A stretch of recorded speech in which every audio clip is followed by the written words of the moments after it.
The Great Happiness. बुद्धं शरणं गच्छामि।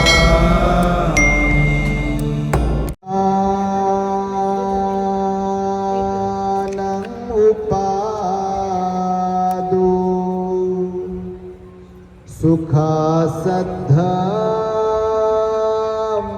सुखासद्धमदेशना सुखासंग ससामती समगान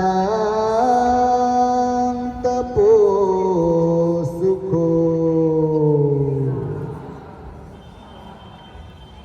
संपूर्ण विश्वाला ज्यांनी सुख शांती मानवता तथा दुःख मुक्तीचा आर्य संदेश दिला असे ते दुःख मुक्तीचे मार्गदाता दुःखमुक्त महामानव तथागत भगवान सम्यक संबुद्ध तथागतांनी आपल्या शुद्ध प्रज्ञेतून निर्मिलेला सद्धम्म आणि त्याच सद्धम्माचा गेली 2500 वर्षांपासून सातत्याने अहोरात्र प्रचार आणि प्रसार करणारा पूजनीय भिक्खू संघ या महान आणि सर्वश्रेष्ठ अशा त्रिरत्नांना प्रथमतः त्रिवार अभिवादन करतो।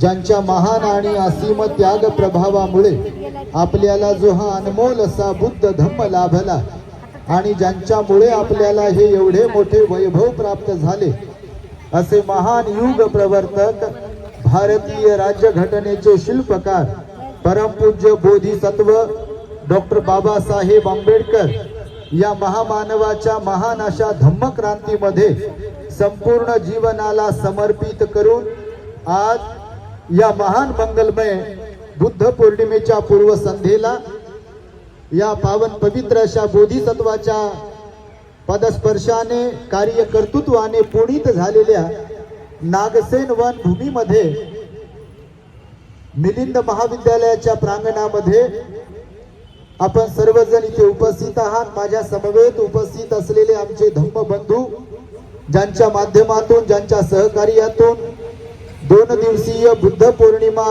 बुद्ध जयंती महोत्सव आम्ही साजरा करीत आहोत 30 एप्रिल आणि उद्या 1 मे रोजी असे पूजनीय भिक्खू रत्नदीपजी थेरो त्यांचा संपूर्ण श्रामणेर संघ या ठिकाणी उपस्थित सर्व श्रामणेर आणि शहरातील विविध ठिकाणावरून या कार्यक्रमामध्ये उपस्थित असलेले आपण सर्व श्रद्धावंत उपासक उपासिका बालक तथा बालिकांनो तद्वतच द ग्रेट हॅपीनेस या आपल्या यूट्यूब चॅनलचे सर्वच दर्शक सर्वप्रथम तुम्हा सर्वांच्या प्रती मंगल मैत्री सद्भावना व्यक्त करतो आणि आपणा सर्वांच्या दुःख मुक्ती करिता तथागत भगवान बुद्धांद्वारा उपदेशिलेल्या धम्मोपदेशास प्रारंभ करतो।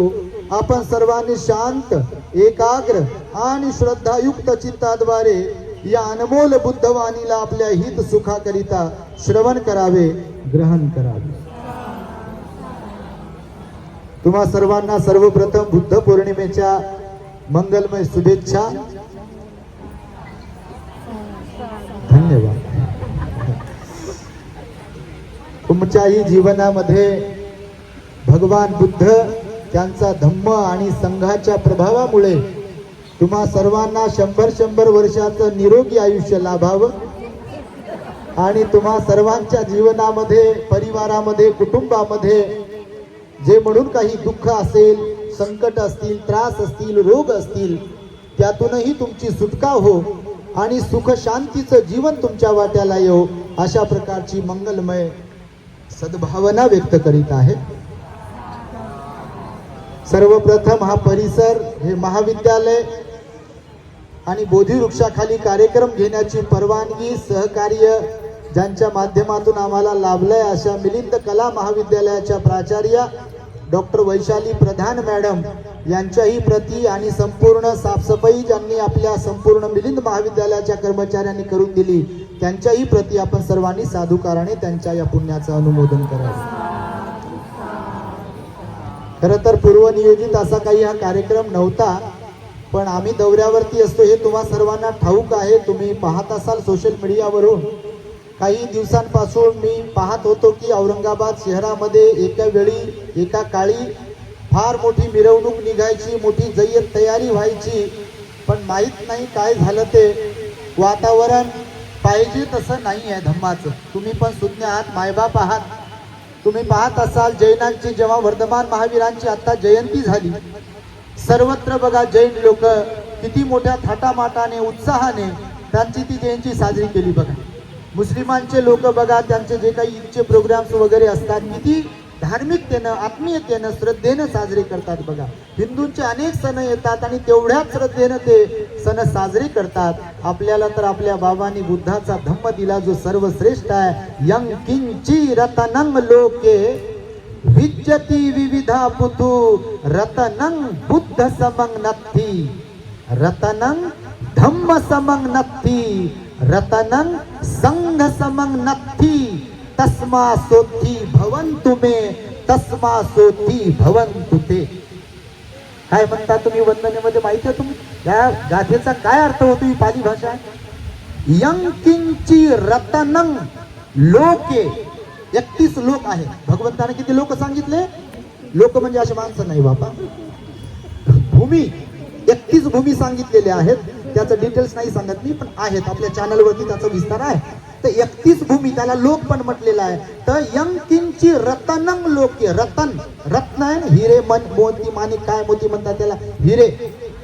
यं किंची रतनं लोके या 31 लोकांमध्ये जे कोणते रत्न आहेत, हे हिरे माणिक मोती काय काय जे असेल, यं किंची रतनं लोके विज्जती विविधा पुतु रतनं बुद्ध समं नत्थी. या संपूर्ण ब्रह्मांडामध्ये सृष्टीमध्ये 31 लोकांमध्ये जेवढे काही म्हणून अनमोल रत्न आहेत त्यापैकी कोणतंही रत्न बुद्ध रत्नाची बरोबरी करू शकत नाही. काय म्हटलेलं आहे? यं किंची रतनं लोके विज्जती विविधा पुतु रतनं रतनं बुद्ध समं नत्थी. नत्थी म्हणजे नाही, नत्थी म्हणजे काय? नाही. रतनं बुद्ध समं, बुद्ध समं म्हणजे बुद्धा समान किंवा बुद्धा सारखं. पाली भाषा आपल्याला आली पाहिजे.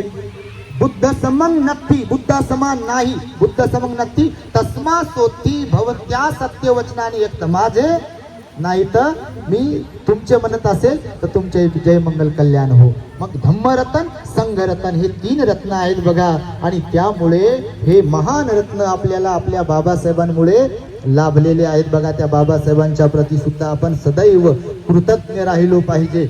ज्यांना माथा टेकवायला जागा नव्हती, माथा टेकविल्या दिल्या जात नव्हतं, अशा लोकांना बुद्ध दिला बाबासाहेबांनी. आणि ही मगाशी जी गाथा म्हणालो बुद्ध वगातील धम्मपदातील सुखो बुद्धानं उपादो सुखा सद्धम्म देसना सुखा संघस्स सामकी आणि समगानं तपो सुखो. हा अर्थ होते असं माहिती आहे तुम्हाला? सुखो म्हणजे सुखकर, बुद्धानं म्हणजे बुद्धाचे, उत्पादो म्हणजे उत्पन्न होणे म्हणजे जन्माला येणे. या भगवंताला विचारलं, भगवान जगामध्ये सर्वात सुखकर कोणती गोष्ट आहे? ज्याला सुख म्हणता ना तुम्ही, आपण म्हणतो सुखाच्या गोष्टी आहेत ना वेगवेगळ्या प्रकारच्या. भगवंताला विचारलं जगात सर्वात सुखकर काय आहे, तेव्हा भगवान म्हणाले सुखो बुद्धानं उत्पादो. बुद्धाचं उत्पन्न होणं, बुद्धाचं जन्माला येणं हे फार सुखकर आहे. कारण बुद्ध जन्माला येतात ते बहुजन हिताय बहुजन सुखाय त्यांचा धम्म प्रकाशित करीत असतात. श्रोतापन्न सकृतागामी अनागामी आणि अर्हत बनून निर्वाण पदाचा साक्षात्कार करण्यासाठीचा त्यांचा धम्म असतो, ज्यामध्ये आर्य अष्टांगिक मार्ग असतो. या धम्माला ते भगवान प्रकाशित करत असतात. त्यांच्याशिवाय धम्मचक्राला प्रकाशित कोणी करू शकत नाही. आणि म्हणून म्हटलंय सुखकर कोणती गोष्ट आहे या जगामध्ये? बुद्ध उत्पन्न होणे म्हणजे बुद्ध जन्मास येणे. त्यानंतर म्हटलंय सुखा सद्धम्म देसना. काय म्हणतात?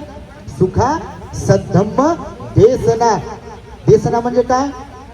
सद्धम्माची देसना. दुःख मुक्तीचा जो मार्ग आहे भगवंताचा, तो जेव्हा सांगितला जाते उपदेशाच्या माध्यमातून, प्रवचनाच्या माध्यमातून, धम्मदेसनेच्या माध्यमातून, त्याला म्हटलेला आहे सुखा सद्धम्म देसना. अंगुलीमालाने देसना ऐकली भगवंताची, तो भिक्खू बनला, अर्हत झाला आणि मैत्रीमध्ये आग्रह ठरला. किसा गौतमी जिचं संपूर्ण जीवन कुटुंब उद्ध्वस्त झालं, तिने भगवंताची देसना ऐकली, भगवंताकडे शरण आली आणि ती पूर्ण पूर्वपदावरती आली. भिक्खुनी बनली आणि ती सुद्धा दुःखातून मुक्त झाली. आम्रपाली गणिका बुद्धाला शरण आली, भगवंताची देसना ऐकली आणि ती सुद्धा दुःख मुक्त झाली. राजा बिंबिसार, पटाचारा, किसा गौतमी, सुजाता, विशाखा, अनाथ पिंडक, आनंद असे कितीतरी लोक आहेत. असंख्य तुम्ही बौद्ध साहित्यात त्रिपिटकामध्ये जर पाहिले तर बाबासाहेबांनी त्याचा सारांश त्रिपिटकामध्ये घेऊन काही महत्वाचे उदाहरण म्हणून तुम्हाला दिलेले आहेत बघा. ते जर तुम्ही वाचले तर असे कितीतरी लोक देसना ऐकल्यामुळे दुःख मुक्त झालेले आहेत. परंतु तेच लोक दुःख मुक्त होतात आणि तेच लोक धम्मदेसना ऐकू शकतात ज्याचं पूर्व पुण्य आहे. तुमच्या माहितीसाठी बुद्ध किती श्रेष्ठ असले, बाबासाहेबही किती श्रेष्ठ असले तरी त्यांचं महत्व, त्यांचं तत्वज्ञान, त्यांचं मोल घेण्या इतपत प्रत्येकाकडे पदर नसतो. तुमच्या माहितीसाठी सांगतो, धम्म प्रत्येकाला ग्रहण करता येत नाही. धम्म प्रत्येकाला म्हणजे धम्म श्रेष्ठच आहे, पण प्रत्येक जण त्या धम्माचं आचरण करू शकत नाही. सगळ्याच लोकांची श्रद्धा माहीत असून सुद्धा बुद्धावर, धम्मावर, संघावर असू शकत नाही. भगवंताने याचे कारण सांगितले की पूर्व पुण्य असल्याशिवाय आपल्याला धम्म मिळत नाही. धम्म देसना तुम्ही श्रवण करू शकत नाही, ध्यान करू शकत नाही, तुम्ही दान पुण्य करू शकत नाही, शील पालन करू शकत नाही, तुम्ही या मार्गात येऊ शकत नाही तुम्ही जर तुमचं पूर्व पुण्य नसेल तर. समजते तुम्हाला मी काय म्हणतो? म्हणून सुखा सद्धम्म देसना म्हणजे धम्माची देशना ऐकणं हे सुखकर आहे बघा. कारण जे कुठलं दुःख आहे, संकट आहे, काय जे असेल विकार, कोणते राग द्वेष लोभाचे, ते सुद्धा दूर होऊ शकतात बघा धम्माच्या मार्गात आल्यानंतर, धम्मदेसना श्रवण केल्यानंतर. आणि म्हणून भगवंताने म्हटलंय की सुखा सद्धम्म देसना सुखा संघस्स सामग्री. तिसरी गोष्ट कोणती सांगितली? सुखा संघस्स सामग्री. संघस्स म्हणजे संघ, भगवंताचा श्रावक संघ जो आहे ना, तो संघ एकत्र येणं. समग्गानं, समग्गा म्हणजे समग्र, एकत्र त्याला म्हटलेलं आहे. संघ एकत्र येणं ही सुद्धा गोष्ट मोठी सुखकार आहे. तुम्ही दक्षिणा विभंग सुत्त जर कधी वाचलं, भगवंताने उपदेश केलेला दक्षिणा विभंग सुत्तात, त्याच्यामध्ये 14 प्रकारचे दान सांगितलेले आहे.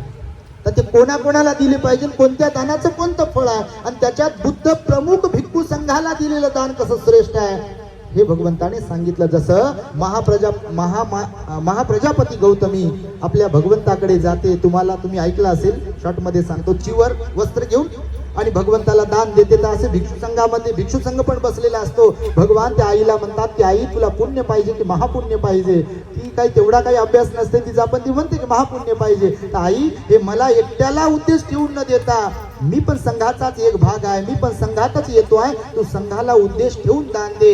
ती म्हणते नाही बा, तुम्ही माझे मुलगा आहे, असं आहे तसं आहे, प्रेम आपुलकी जिव्हाळा. भगवान म्हणाले ते वेगळं, पुण्य वेगळं आहे. तर मग ते संघाला याच्याकडून त्याच्याकडे, त्याच्याकडून याच्याकडे जाऊन पूर्ण पुन्हा चिवर येते. मग ते एका छोट्या श्रामणेराकडे येते. आणि असं म्हटलंय बौद्ध साहित्यामध्ये की ते जे श्रामणेर असतात, ते श्रामणेर येणारे मैत्रीय बुद्ध असतात. जेव्हा त्यांच्याकडे चिवर जाते, बाकीचे कोणी घेत नाहीत ना, मग ते नवीन असतात, त्या श्रामणेराकडे चिवर जाते. आणि मग ते श्रामणेर असतात आता नवीन असल्यावर ते ग्रहस्थ जीवनातून आलेत ना, तर ग्रहस्थ आता ते बघा, या जीवनामध्ये असं आहे की पहिलं भगवंतानं तर सांगितलं की आचरणच श्रेष्ठ आहे. हे चिवर किती दिवस झाले घेऊन, मुंडन किती दिवस झालं करून, किंवा काय काय गोष्टी ह्या गौण असतात. कोण सिनियर ज्युनियर हे पण कधी कधी गौण असते. शील, सदाचार, संयम ह्याला महत्व दिलं भगवान बुद्धांनी. तर तो श्रामणेर होता, तो नवीन होता आणि त्याच्यामध्ये थोडा लोभ होता. त्याला वाटलं बा कोणी इथं घेत नाही, घेऊ दे मी. आता होते तसं कधी कधी, तुम्ही पाहत असाल बा, तुम्ही माय बाप आहे, तुम्हाला दिसते ढळढळ. कोणात लोभ आहे, कोणात कसा काय अहंकार आहे, कोणात ईर्ष्या आहे, काय आहे बाबा, तुमच्यासारखं तर कोणीच नाही. तुम्ही लय हुशार आहे, तुम्ही लय चांगले आहे. तर मग त्या श्रामणेराकडे चिवर गेलं की नाही, जे महाप्रजापती गौतमीने बनवलेलं चिवर आहे बघा. ही कपिलवस्तू नगरीमधली निगरोध विहारातली गोष्ट आहे. तो घडलेली घटना मुद्दा म्हणून सांगतो तुम्हाला बघा. कारण मैत्रेय बुद्धाची घोषणा केली आपले भगवान सम्यक संबुद्धाने. येणाऱ्या बुद्धाची घोषणा करत असतात. याच्यात काय अंधश्रद्धा बुवाबाजी वगैरे नाहीये. कारण भगवंताचं जे ज्ञान असते ना, परचित्त ज्ञानी असतात भगवान. परचित्त ज्ञान म्हणजे काय? या सृष्टीमध्ये जेवढे जीवजंतू आहेत, जीवजंतू म्हणतो, या सृष्टीमध्ये जेवढे जीवजंतू आहेत, कोणत्या ग्रहावर असतो, ते भूचर असो, जलचर असो, पाण्यातले असो, हवेतले असो, 2 पायातले, 4 पायाच्या, विविध अनेक पायाचे असो, छोटे मोठे सूक्ष्म वगैरे जे कोणते जीव आहे, त्यांची मानसिकता, मनाची अवस्था, मनोअवस्था ज्याला म्हटलंय, मनोविज्ञान ज्याला म्हटलेलं आहे, भूतकाळातील मनोविज्ञान त्यांचं, वर्तमानातील मनोविज्ञान त्यांचं आणि भविष्यातील उत्पन्न होणारं मनोविज्ञान देखील जाणणारे आपले भगवान असतात. म्हणून त्यांना परचित्त ज्ञानी म्हणतात. सर्वज्ञ हा शब्द जर तुम्ही ऐकला असेल बघा कधी, भगवंताला म्हणून तो वापरलेला सर्वज्ञ. सर्व जाणतात भगवान बुद्ध. आपल्याला तरी 8 दिवसापूर्वी रविवारी तुम्ही काय खाल्लं होतं समजा विचारलं, आपण म्हणतो ना स्वतःला मी लय हुशार आहे, कोणी असं आम्ही सुटत नाही त्यातून म्हणतो का नाही आपण. समजा तुम्हाला म्हटलं बा आज 30 एप्रिल आहे, 28 मार्चला दुपारी भोजनात काय खाल्लं, आत्ताच्या आत्ता उत्तर द्या. समजा किती लोकांना येईल काय रे साहेब, किती लोकांना महिन्याची, बरं महिन्याची सोडा बाबा 8 दिवसाची. लक्षात येते का आपल्या, आपली जी मेमरी आहे ना तिचं लिमिटेशन आहे बघा. आपली जी स्मरणशक्ती आहे की नाही तिची मर्यादा आहे. आणि प्रत्येकाची स्मरणशक्ती प्रत्येकाच्या पुण्य कर्मानुसार किंवा जे कुठलं पाप पुण्य आहे, कुशल अकुशल आहे, त्याच्यानुसार प्रत्येकाची मानसिकता वेगवेगळी आहे. कोणाला बुद्धी जास्त मिळाली, कोणाला बुद्धी कमी मिळाली. कोणी जन्मतःच विहारात गेलं नाही, वंदन ऐकली नाही, प्रवचन ऐकलं नाही, पण स्वभाव असा आहे की एकदम निर्मळ. काही लोक आणि काही येतेच पहा, कुठून येते काय माहित पहा. लय शिबिर झाले, विहार आध्यात्मिक काय काय करते, कोण दुसऱ्यानं माहीत घेतलं फुस फुस. हा चालेल कुठून आले तुम्ही, हा तुम्ही पुढे बसता का. आता बाबा काय सांगू, याच्यामुळे आम्हाला लोक काही चांगलं म्हणत नाही बा. पण आपलं तत्व ठरलेलं आहे, कोणी वंदो अथवा निंदो. आपण हे सांगतो म्हणजे सांगतो, त्याचा परिणाम होते हे आम्ही महाराष्ट्रात फिरताना पाहतोय बघा सध्या. म्हणून आम्हाला लय लोक बोलू लागले पहा. एकही दिवस खाली नाही जानेवारी पर्यंत. आता तर माईक मध्ये जाहीरपणे सांगू लागलो बा, मीच काय लाडाचा नाही, दुसऱ्यांना बोलवा. कारण लोक प्रसिद्धी झाली की निंदा आहे तेवढीच होते बाबा. काय सांगू तुम्हाला, तर सांगतो हे यासाठी असं. हा पण धम्माचाच विषय आहे, धम्माचा विषय नाही असं नाही आहे. कारण जगात अशा प्रकारचे लोक असतात की काहींना वाईट लोक आवडतात तर काहींना चांगले लोक आवडतात बघ. काहींना चांगलं ज्यांचं झालंय ते आवडत नाही, कोणाचं वाईट होत असेल ते लय आवडते पहा. कोणाची पोरगी पोरग बिघडू लागलं, हा वा वा वा वा वा वा असंच पाहिजे म्हणते हो. आणि आपल्या पोराच्या पोरीच्या वर चढ कोणाचे लेकर चालले पुढे समजा की ते बिलकुल असं बारीक बारीक करते, मग इकडचं तिकडं तिकडचं इकडं. तर अशा प्रकारचं आहे बघा. तर ते श्रामनेर होते की नाही, मग भगवंत परचित्त ज्ञानी होते. म्हणून तुम्हाला सांगितलं की आपली प्रत्येकाची स्मरणशक्ती, प्रत्येकाचा स्वभाव वेगवेगळा आहे. त्या श्रामनेराला महाप्रजापती गौतमीनं जे चिवर दिलं की नाही, तर ते चिवर दिल्यानंतर मग महाप्रजापती गौतमीला वाटलं बा मी भगवंतासाठी तयार केलं. आपल्या भगवंतानं तर काही घेतलंच नाही, बाकीच्या सारीपुत्ताने घेतलं नाही, महामोगलाने घेतलं नाही, काश्यप भंतीजीने घेतलं नाही, कोणीच घेतलं नाही. एक तर त्या श्रामनेर भंतीजीला गेलं. महाप्रजापती गौतमीनं वंदन केलं. आई असते, बारीक तोंड करून थोडंसं बसली बा समोर. तर भगवंतानं उपदेश केला की आई तुला माहिती आहे तू कोणाला दान दिलं. नाही म्हणजे भगवान कोणाला दिलं, तेव्हा श्रामनेराला दिलं. त्या ते म्हणे भगवान आपले म्हटले आई ज्या श्रामनेराला तू लहान समजत असतील, तुझी मनोभावना मी ओळखतोय, ते भंतेजी काही लहान नाही आहे, ते भविष्यामध्ये उत्पन्न होतील मैत्रेय बुद्ध म्हणून उत्पन्न होणाऱ्या भविष्यातील मैत्रेय बुद्धाला तू आजची वरदान दिले. त्या बुद्धाची सुद्धा तू आई ठरलेली आहे, हे तुझं पुण्य आहे म्हणाले भगवान. तुम्ही बौद्ध साहित्य वाचा, तुमच्या माहितीसाठी अशा गोळ्या घालत नाही आपण अंधश्रद्धा पसरवतही नाही ना अंधश्रद्धा मानतही नाही. तुम्ही पाहत असाल आपले प्रवचन, आपण आंबेडकरवादी आहे, परंतु जे सत्य आहे ते सत्य स्वीकारलं पाहिजे. कोणत्याही गोष्टीला अंधश्रद्धा मानलं नाही पाहिजे. तर अशा प्रकारे मैत्रेय बुद्धाला त्या आईने चिवरदान दिलं. ती आई श्रेष्ठ ठरलेली आहे बघा. आणि म्हणून वैशाख पौर्णिमेला भगवंताचा जन्म होतो, बुद्धाचा जन्म होत असतो. बोधिसत्वाचा जन्म महामाया आणि राजा शुद्धोधनाच्या पोटी जन्म होत असतो. बुद्धाचा जन्म ग्रहस्थांच्या पोटी होत नाही. बुद्ध होण्याची प्रोसेस आहे, बुद्ध होण्याची प्रक्रिया आहे. 30 पारमिता पूर्ण करावे लागतात. मुख्य पारमिता 10, उपपारमिता 10 आणि परमत्त पारमिता 10, अशा 30 पारमिता असंख्य जन्मांमध्ये पूर्ण कराव्या लागतात. तेव्हा कुठं एक बोधिसत्व बुद्ध बनत असतो आणि त्यामुळे बुद्धाचा जन्म हा सुखकर आहे, धम्माची त्यांच्या देशना ही सुखकर आहे, त्यांचा संघ एकत्र येणं हे पण सुखकर आहे आणि संघ एकत्र येऊन तप करणं, ध्यान करणं, संयमानं राहणं, शिलानं राहणं हे सुद्धा मोठं सुखकर आहे. हे बुद्धाचं वचन तुम्ही आज ध्यानात ठेवलं पाहिजे बघा. आणि त्याच्यामुळे आम्हाला हा पुण्यभाव मनामध्ये आला की आपण छोटीशी रॅली काढली पाहिजे, बोधिवृक्षाखाली काही लोकांना जमा केलं पाहिजे, त्यांना परित्राण ऐकवला पाहिजे. आम्हाला पण परित्राण म्हणायला वेळ भेटत नाही बा, तुम्हाला सांग. एवढे ज्या गाथा सुद्धा आज म्हटलं की नाही आम्ही, एवढ्या सुद्धा गाथा काही म्हणत नाही आम्ही कुठं. आम्ही प्रंतशील देतो आणि प्रवचन देतो, कारण वेळ जातो ना त्याच्यामध्ये. हे कामाचंच आहे परंतु त्याच्यात वेळ जातो. म्हणून आज बघा या सुद्धा गाथा म्हटल्या, मला फार एकदम प्रसन्न चित्तानं त्या गाथा म्हटल्या बघा. तुम्ही ऐकलं असेल हृदयातून. मलाही ते बोधिवृक्ष आहे बघा, हा भगवंताची प्रतिमा थायलंडच्या भंतीजी लोकांनी दान दिलेली आहे बघा.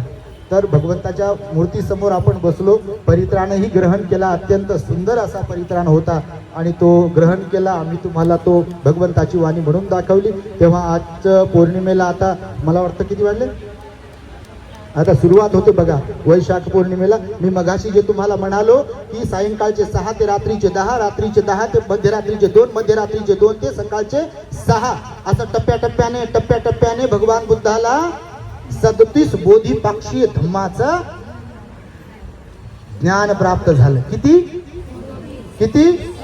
37 बोधिपाक्षीय धम्म त्याचं ज्ञान प्राप्त झालं. तर त्याचं ज्ञान जे आहे ते टप्प्याटप्प्यानं प्राप्त झालं आणि मग निर्वाण प्राप्तीचा मार्ग कोणता, तर त्यातून सारांश बनवला आर्यो अट्टंगिको मग्गो. कोणता? आर्यो अट्टंगिको मग्गो म्हणजे आर्य अष्टांगिक मार्ग. अष्टांगिक म्हणजे 8 अंगांनी युक्त. किती? 8 अंगांनी युक्त असलेला मार्ग भगवंताला ज्ञात झाला की हाच मार्ग श्रोतापन्न, सकृतागामी, अनागामी आणि अरहत पदापर्यंत घेऊन जाऊ शकतो. आणि म्हणून तो भगवंताने उजागर केला. प्राप्त झालं ज्ञान बुद्ध गेला. ज्ञान कुठे प्राप्त झालं? किती वर्षाची तपश्चर्या केली? कुठे केली? उरुवेलेच्या जंगलामध्ये. कुठे? उरुवेलेच्या जंगलामध्ये तपश्चर्या केली. 29 वर्षाचे असताना गृहत्याग केला, महाभिनिष्क्रमण केलं. महाभिनिष्क्रमण केल्यावर 6 वर्षाची खडतर तपश्चर्या केली. खडतर तपश्चर्या केल्यानंतर त्यांना बुद्ध गेच्या बोधिवृक्षाखाली बसून पद्मासनामध्ये बसले. असे हे पाय एकमेकात टाकले जातात बघा. पद्मासन कशाला म्हणतात? हे भगवंताचे पाय बघा, एकमेकांमध्ये पाय असे. आपण जास्त वेळ बसत नाही बघा, सर्वसामान्य लोक जास्त वेळ बसू शकत नाही. त्याला पद्म असं म्हणतात. पद्म म्हणजे कमळ. पद्म म्हणजे काय? कमळ. आसन म्हणजे ही बसण्याची आपली जी काही आता पद्धत आहे. पद्म आसन. पद्मासनात बसतात भगवान बुद्ध. तो जो बोधिवृक्ष तुम्ही बुद्ध गेला पाहिला असेल तर आठवा. डोळे बंद केले की लगेच आपलं मन तिथे जाते बघा.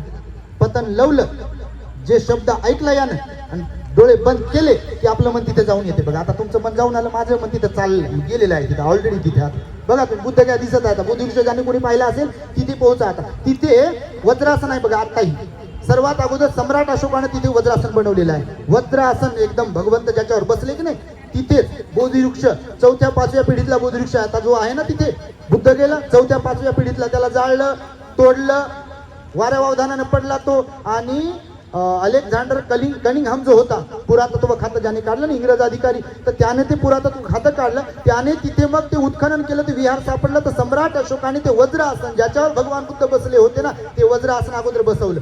नंतर कनिष्क राजा आला. कनिष्क राजाच्या काळात मूर्त्या तयार झाल्या बघ. मूर्त्या तयार झाल्यानंतर त्यानं तिथं उघड्यावर एक मूर्ती बसवली आणि नंतर मग त्यानं ते विहाराचं बांधकाम केलं. सम्राट अशोकाने फक्त वज्रासन बनवलं होतं आणि त्यानंतर तिथे विहार बांधलं. बोधिवृक्ष जो आहे त्या बोधिवृक्षाखाली आपले भगवान बुद्ध, निरंजना नदी समजा इकडे आहे, बोधिवृक्ष या किनाऱ्यावरती आहे. तर भगवान असे आपले पूर्वाभिमुख म्हणजे हे मुख पूर्वेकडे, सूर्य इकडे उगवते की नाही तर इकडे मुख करून याच वेळेला बसले होते. गवताचं आसन दिलं होतं. बाबासाहेबांनी द बुद्ध अँड हिज धम्मा ग्रंथामध्ये हे लिहिलं. मुद्दा म्हणून 2-3 मिनिटात वर्णन करतो की ते बुद्धिप्राप्तीचं कसं तेव्हाची परिस्थिती कशी होती. चंद्र असा बघा आता दिसत आहे तुम्हाला. चंद्र आता या उजेडामुळे दिसत नाही. चंद्र उगवलेला आहे बघा. असा चंद्र उगवलेला होता वैशाख पौर्णिमेचा. भगवान बुद्ध त्या झाडाखाली गवताच्या आसनावरती बसलेले होते. पूर्वेकडे पद्मासनामध्ये डोळे असे बंद केले होते, पाठीचा कणा असा ताट होता. 6 वर्षाची खडतर तपश्चर्या केल्यामुळं शरीरामध्ये त्राण नव्हता. तुम्ही कधी फोटो वगैरे किंवा काही चित्र पाहिले असतील बघा, हाडाचा सापळा झालेला आहे, एकदम पूर्ण फासळ्या वगैरे दिसतात त्यांच्या, असं जाबाडं बसलेले आहेत, डोळे खोल केलेले आहेत बघा, पूर्ण जे दिसते तुम्हाला तसेच झाले होते भगवान बुद्ध. शरीरात त्राण उरलेला नव्हता. आणि मग पूर्वाभिमुख असे ताठ बसले, तेव्हा मारसेना त्यांच्यावर तुटून पडली. मारसेना तुटून पडल्यानंतर त्यांना ती डिवचत होती, जसे तुम्ही आता बसले का नाही. आता तुमच्यातही कोणाकोणाला डिवचत असेल, त्यालाच मार म्हटलेला आहे. म्हणजे बा उठ बा, पायचा वेगळा कर. आता मी परित्राण करत होतो की नाही, आता बसलो नाही असं, तर हे मुग्या येऊ लागले जागेवर असं करत होते. तर कोणाला काही ना काही जे होते की नाही, ती मारसेना आहे बघा. ध्यानाला बसलं की असं होते की नाही, तर ती मारसेना आहे. आपल्याला वाटतं आपण बसलो ना असं मुगी टाकून दिली काय, तर ही मारसेना आहे बघा. मारसेना आपल्याला सजग राहू देत नाही. काय करते मारसेना? सजग राहू देत नाही, सावध होऊ देत नाही, एकाग्र मनाला होऊ देत नाही. आणि मग ती मारसेना भगवंतावर तुटून पडली होती, सिद्धार्थ गौतम बोधिसत्वावर. हे सिद्धार्था उठ, तुझ्या वडिलांनी उन्हाळ्याचा महाल बनवलेला आहे तुझ्यासाठी, इथे काय येऊन बसला तू राजकुमार? तुझ्या वडिलांनी पावसाळ्यातला महाल बनवलेला आहे, तू इथे काय बसला येऊन इथे? तुझ्या वडिलांनी हिवाळ्यातला, उन्हाळ्यातला, पावसाळ्यातला महाल बनवलेला असताना, तुला राहुल नावाचा पुत्र जन्मास आलेला असताना, सर्वांग सुंदर, अत्यंत सुंदर अशी तुझी पत्नी असताना तू इथे काय करतोय? उठ, त्या ऐशो आरामाचा यथेच्छ उपभोग घे, असं ती मारसेना म्हणत होती. पण आपले भगवान बोधिसत्व असताना त्या मारसेनेला म्हणतात, मनोमन माझ्यात श्रद्धा आहे. काय म्हणाले? माझ्यात श्रद्धा आहे, माझ्यात वीर्य आहे. वीर्य म्हणजे प्रयत्नांची पराकाष्ठा करण्याचं मनोबल, त्याला वीर्य म्हटलेलं आहे. माझ्यात वीर्य आहे, पुरुषार्थ आहे. जोपर्यंत शरीरामध्ये आणि इकडं बुद्ध व्हायला वाटते आता. मुक्यात बसाना माय, मेणबत्त्या लावा, मुक्यानच लावा. आम्हाला औरंगाबाद साठी येतं, वेळ भेटत नाही बा, आम्ही काढला. तर मग ते सिद्धार्थ गौतम बोधिसत्व जे आहेत, तर अशा प्रकारे मारसेनेवरती विजय मिळवतात. आणि मग त्यांना टप्प्याटप्प्याने ज्ञान प्राप्त होते. ज्ञान प्राप्त झाल्यानंतर लगेच सारनाथला जात नाही. ही एक विशेषता तुम्हाला सांगतो बघा. आता आपली गोष्ट कशी असते बघा, इकडचं तिकडचं कुठलं काय ऐकलं लगेच सरकलं, तुम्हाला माहिती आहे. मी होतो तिथं, आपलं फुटकं तोंड असतं सर्वसामान्यांचं बा. तुम्हाला नाही, तुम्ही नाही, चांगले आहे तसे बघा तुम्ही. पण बुद्ध तसे नसतात. अहो एवढं मोठं ज्ञान प्राप्त झालं बघा, निर्वाणाचं ज्ञान, सम्यक संबुद्ध झाले. पण ज्ञान प्राप्त झाल्याबरोबर कोणाला सांगू असं नाही केलं बघा. 6 आठवडे तिथे बसले बघा. तुम्ही बुद्ध गेला आजही जा, त्या 6 जागा आजही आहेत. पहिला आठवडा तर त्या बोधिवृक्षाखालीच बसले, कृतज्ञता व्यक्त करीत त्या बोधिवृक्षाच्या बद्दल कृतज्ञता व्यक्त केली की इथे बसून मला ज्ञानाची प्राप्ती झाली. पुन्हा ते बाजूला गेले, 1 आठवडाभर बसले, डोळ्याची पापणी न लवता त्या बोधिवृक्षाकडे पाहत राहिले. असे 6 आठवडे केले. त्याच्यावर चिंतन केलं, जे प्राप्त झालेलं ज्ञान आहे ते कमी आहे का, जास्त आहे का, सर्वांना पटेल का, सर्वजण स्वीकारतील का, इकडून तिकडून सगळ्या बाजूने त्यांनी त्याच्यावर चिंतन केलं. आणि नंतर मग आपल्या दिव्य दृष्टीने पाहिलं कोण पात्र लोक आहेत. काय केलं? कोण पात्र लोक कोण आहेत हे पाहिलं. असे रस्त्यात इकडे मी बुद्ध झालो बरं का, या इथं सांगू का तुम्हाला बुद्ध काय असतं. असं कधी नाही केलं. ही याचना जी आहे ना, याचना म्हणजे विनंती. हो का संबंधा मी म्हणते, पंचशिलेच्या अगोदर तुम्ही याचना करता ना, ही याचना भगवान बुद्धाला करावी लागते. ब्रह्मसहपतीचा मुद्दा सांगितला बाबासाहेब म्हणे थोडासा बघा. बुद्ध आणि त्यांच्या धम्मग्रंथामध्ये तो ब्रह्मसहपती जो असतो, देवादी देव असतो. म्हणजे आता तो विषय वेगळा आहे, पुन्हा जाल तुम्ही भलतीकडे बा. भगवंताला त्याने विनंती केली. याचा अर्थ असा नाही की भगवंताला समजत नव्हतं, विनंती करावी लागते, कारण मौल्यवान ज्ञान आहे. विनंती केली, त्या विनंती केल्यानंतर मग दिव्य दृष्टीने पाहिलं की कोण आहेत पात्र लोक की ज्यांना मी हे ज्ञान संबोधित सांगितलं असता ते ग्रहण करू शकतील. त्यांना दिसलं की ज्यांचं पुण्य भरलेलं आहे, असे कौंडिन्य, वप्प, भद्दीय, महानाम, अश्वजित हे जे 5 परिव्राजक होते, 6 वर्षाच्या खडतर तपश्चर्येच्या दरम्यान त्यांची सेवा शुश्रूषा केली होती, तेच स्वीकारू शकतात. आणि मग भगवंत आपल्या बुद्धगयेवरून सारनाथला गेले. आता विचार करा, सारनाथला जाईपर्यंत रस्त्यात कोणीच भेटलं नसेल का? म्हणजे ज्यांना शंका आहे भगवंताच्या या बाबतीमध्ये, बाबीबद्दल, मी त्यांच्यासाठी म्हणतो. की सारनाथ बुद्धगयेवरून सारनाथला जाईपर्यंत एक तर पायी गेले असतील, नाही तर दिव्य बलाने गेले असतील भगवान, तर जाईपर्यंत कोणीच भेटलं नसेल का? हा, धम्मचक्र पावतन सुद्धाचा उपदेश कोणाला केला? कोणाला केला? पंचवर्गीय श्रावकांना केला की नाही? आता मध्ये कोणीच भेटलं नसेल का? भेटलं, पण ते पात्र लोक नव्हते. समजते तुम्हाला मी काय म्हणतोय? पात्रता ही फार महत्वाची असते. जे पात्र लोक असतात धम्म त्यांनाच प्राप्त होतो. जे पात्र लोक असतील बाबासाहेब त्यांनाच कळतील. जे पात्रच नाही त्यांना काय ढेकळं करील. त्यांची जिंदगी आली काय गेली काय? बाल्या बाल्याची माय, बाल्याचे लेकरन, बाल्याची बायको, येऊ द्या येऊ द्या येऊ द्या म्हणते. एक दिवस बटन दबलं की लोक म्हणतात उचला आता वाचू. गळ्यातलं काढून घ्या, नाकातलं काढून घ्या, बोटातलं काढून घ्या, हातातलं काढून घ्या, चॅबल्या काढून घ्या, कागदपत्र काढून घ्या आणि यांना उचला म्हणते. आता आपलं तसंच होते. तसं होण्याच्या अगोदर याचा सदुपयोग करावा. तुम्हाला मी सांगतो, भगवंताचं वचन आहे, मनुष्य भाव दुर्लभो, मनुष्य जन्म हा दुर्लभ आहे म्हणाले भगवान बुद्ध. म्हणून लेकरं बाळ, खाणं पिणं, राग द्वेष, लोभ मोह माया मत्सर एवढ्या पुरतच आपलं जीवन सीमित नसायला पाहिजे. आपण दान पुण्य करणाऱ्यांपैकी असलो पाहिजे. आपण शील पालन करणाऱ्यांपैकी असलो पाहिजे. आपण ध्यान करणाऱ्यांपैकी असायला पाहिजे. आपण संयमशील जीवन जगणाऱ्यांपैकी असलो पाहिजे. बुद्ध शासनाच्या वृद्धीसाठी आपलं योगदान देणाऱ्यांपैकी असलो पाहिजे. बोधिसत्वाच्या मिशनसाठी आपलं बुद्धिमत्ता, पैसा आणि वेळ देणाऱ्यांपैकी आपण असलो पाहिजे. तर या जीवनाला अर्थ आहे. नाहीतर हे जीवन प्राण्यासारखं, पशुसारखं जीवन आहे बघा. आणि म्हणून भगवान बुद्धांनी पात्र लोक ओळखले, त्यांच्यापर्यंत पोहोचले. त्यांनी सुद्धा अगोदर विचार निगेटिव्ह केला होता. बाबासाहेबांनी लिहिलं की जर सिद्धार्थ गौतम आले आपल्याकडे स्वतः चालून, तर त्यांचं उठून आदरातिथ्य करायचं नाही, नमस्कार करायचं नाही, पाय धुवायला पाणी द्यायचं नाही, त्यांना काय जे असेल त्याचा सोपस्कार करायचा नाही. पण जसे बुद्ध जवळ आले तर बुद्धत्वाचा एक प्रभाव असतो बघा. बुद्ध रश्मी असतात, भगवंताच्या ज्ञानाच्या बोधीच्या रश्मी असतात. हे जो धम्मध्वज निर्माण झाला की नाही, ज्याला लोक पंचशील ध्वज म्हणतात, तर पंचशील ध्वज नाही आहे तो, फक्त धम्मध्वज आहे. हे पंचरंगी म्हणतो ना आपण, हे लावलेले ध्वज बघ, याला पंचशील ध्वज म्हणत राहू नका. पंचशीलाचा आणि त्या ध्वजाचा काही संबंध नाही आहे. तो धम्मध्वज आहे फक्त.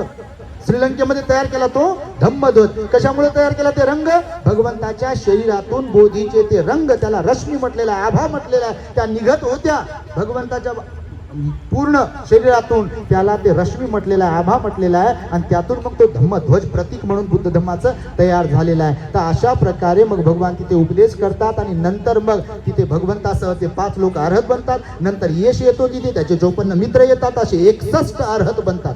किती 61 अर्हत बनतात या सृष्टीमध्ये पहिल्यांदा. आणि तेव्हा वर्षावा संपते. मग भगवंताने आषाढ पौर्णिमेला उपदेश सुरू केला, त्या भिक्षू संघाची दीक्षा झाली तेव्हा. आणि नंतर मग आश्विन पौर्णिमेला समारोप झाल्यानंतर भगवंताने त्या भिक्खूला उपदेश केला की चरत भिक्खवे चारिकन बहुजन हिताय बहुजन सुखाय हताय हिताय. म्हणजे सगळ्यांच्या हितासाठी, सुखासाठी तुम्ही भ्रमंती करा, प्रचार प्रसार करा, लोकांना दुःखातून मुक्त करा, लोकांवर दया करा, अनुकंपा करा. आणि त्यामुळे त्यानुसार बुद्धाचं जे बुद्ध शासन आहे आतापर्यंत ते टिकून आहे. परंतु मधल्या काळामध्ये सम्राट अशोकाच्या नंतर 1200 वर्ष बुद्ध शासन ॲज इट इज होतं या भारतवर्षामध्ये.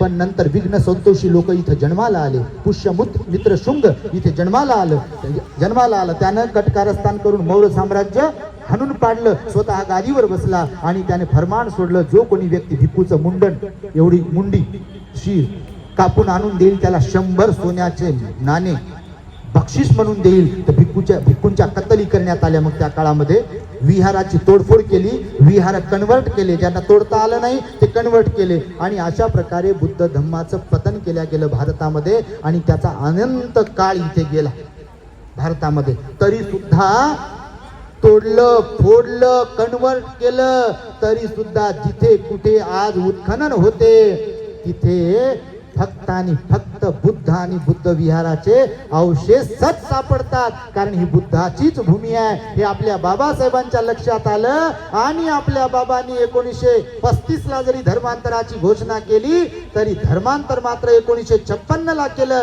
या मधल्या काळात भारतातल्या सगळ्या धर्मग्रंथांचा अभ्यास केला. तौलनिक अभ्यास केला आणि बाबासाहेबांच्या डोक्यात केळुसकर गुरुजींनी दिलं. तेव्हापासून ते बुद्ध चरित्र भेट बुद्धच डोक्यात होते. बाबासाहेबांच्या धर्मांतराच्या अगोदर राजगृह बंगला बांधला, त्याला राजगृह नाव दिलं बाबासाहेबांनी. मुंबईला सिद्धार्थ कॉलेज, त्याला सिद्धार्थ नाव दिलं. हे मिलिंद कॉलेज धर्मांतराच्या पूर्वीचं आहे, याला मिलिंद नाव दिलं. हा जो परिसर आहे नागसेन वन परिसर, तर नागसेन भंतेजी मिलिंद राजा. आम्ही जे मिलिंद प्रश्न ग्रंथ वाचला, हे बौद्ध धर्माचे प्रतीक आहे. भिक्षू होते, ते राजा होते. ह्या सगळ्या गोष्टी बाबासाहेबांनी केल्या. देहू रोडला 1954ला भगवान बुद्धाची मूर्ती बसवली. इकडे पुलगाव वर्धेमध्ये आहे, तिथे 1954ला भगवान बुद्धाची मूर्ती बसवली. विहाराचं उद्घाटन बाबासाहेबांच्या हस्ते झालं वर्धेला, पुलगावला. तर असं एकंदरीत बाबासाहेबांच्या डोक्यात बुद्धच होते. आणि 14 ऑक्टोबर 1956ला गुरुचंद्रमणी महास्तवीर यांच्या शुभ हस्ते बाबासाहेबांनी पुन्हा एकदा इथे बुद्ध धम्माचं पुनरुत्थान केलं आणि बुद्ध धम्माची आपल्याला दीक्षा देऊन आपल्यावर अनंत उपकार केले. आणि म्हणून ही बुद्ध पौर्णिमा, वैशाख पौर्णिमा पांढऱ्या कपड्यांमध्ये आपल्याला साजरी करायला भेटते. आणि त्यामुळे तुम्ही एवढ्या मोठ्या संख्येने इथे आलात आणि बुद्ध पौर्णिमेच्या पूर्व संध्येला परित्राण श्रवण केला, ही धम्मदेसना श्रवण केली. त्यामुळे सर्वांच्या प्रती खूप खूप मंगलमैत्री आशीर्वादाची भावना व्यक्त करतो. उद्या बुद्ध पौर्णिमा आहे. आपापल्या विहारामध्ये तर सर्वांनी वंदना वगैरे घ्यायचीच आहे. मैत्री विहारामध्ये आम्ही असणार आहोत. तर सकाळी 5 ते 5:30 वाजता सामूहिक ध्यान होणार आहे. 5:30 वाजता ऑनलाईन आपल्या द ग्रेट हॅपीनेस चॅनलवरून लाईव्ह मध्ये आम्ही आर्य उपोषण प्रदान करणार आहोत. कारण सगळ्यांच्याच घराजवळ काही विहार नाही आहेत पूर्ण जगभरातल्या महाराष्ट्रातल्या लोकांमध्ये. तर म्हणून 5:30 वाजता लाईव्ह आपल्या चॅनलवरती द ग्रेट हॅपीनेसवरती आर्य उपोषणशील आम्ही देणार आहोत. त्यानंतर TV सेंटरला सकाळी 6 वाजता बुद्ध पहाटेचा कार्यक्रम आहे. पुन्हा इथे 7:30 वाजता मिलिंद महाविद्यालयामध्ये मिलिंद कला महाविद्यालयाच्या वतीने आमचं व्याख्यान ठेवलं, तर आमचं प्रवचन होईल इथे. त्यानंतर महाकरुणा बुद्धिस्ट मॉनेस्ट्री साजापूरला 9 वाजता पूजा प्रवचन होईल. त्यानंतर पुन्हा 10 वाजता पवननगरला विश्वशांती बुद्ध विहारामध्ये आमचं प्रवचन होईल. पुन्हा असा दिवसभराचा कार्यक्रम आहे. पुन्हा संध्याकाळी हे आमचे भंतेजी मित्र आहेत, रत्नदीप भंतेजी सातवन बुद्ध विहारामध्ये राहतात. हा बडबड करणारा सामनेर संघ त्यांचा आता बिचारे बारीक बारीक आहे, त्यांना तळमळ सुटली. त्यांना हे आजचा लास्ट दिवस आहे, उद्या डिलीट होणार आहे ते. तर हे मी नेहमी विचार करतो, आम्ही गावात जन्माला आलो, गाई म्हशी बकऱ्या वळणं चालणं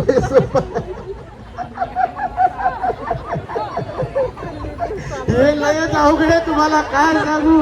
कारण एक ग्रहस्थ जीवनातून येतात, तिकडच्या लय चटका लागलेल्या असतात, त्या लहान असो की मोठे असो, चिवरा टिकणं लय अवघड आहे बघा. तुम्हाला सर्वात अवघड जीवन जर कोणतं असेल ना, तर चिवरामध्ये टिकणं आहे. असे लय येतात आणि लय जातात.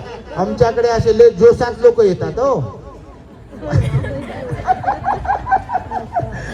आणि जमत नाही ना, लय जड आहे तुम्हाला सांगतो. हे भयंकर जड आहे हो, याच्यात टिकणं लय जड आहे तुम्हाला सांगतो. त्यागाशिवाय हे जीवनच नाहीये ना.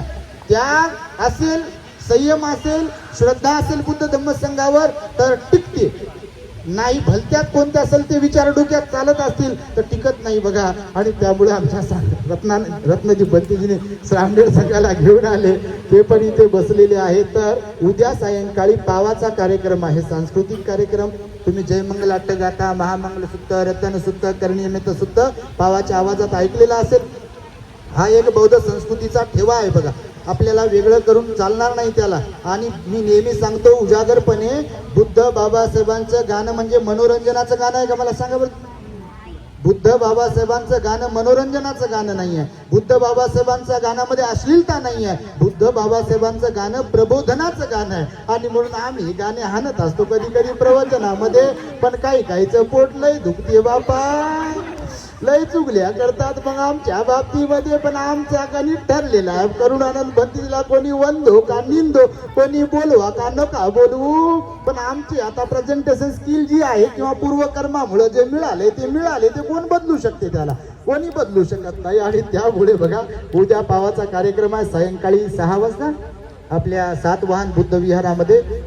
6 ते 7 आमची धम्मदेसना होईल म्हणतात भंतेजी, आणि 7 वाजता पावाचा कार्यक्रम आहे. तर तो आपल्याला सर्वांना अटेंड करायचा आहे. बाकीचे पण तुमचे जे कार्यक्रम आहेत ते तुम्ही अटेंड करत राहावेत. आणि सायंकाळी 5 ते 6 वाजेपर्यंत मैत्री विहारातून रॅली निघेल म्हणते, धम्म रॅली.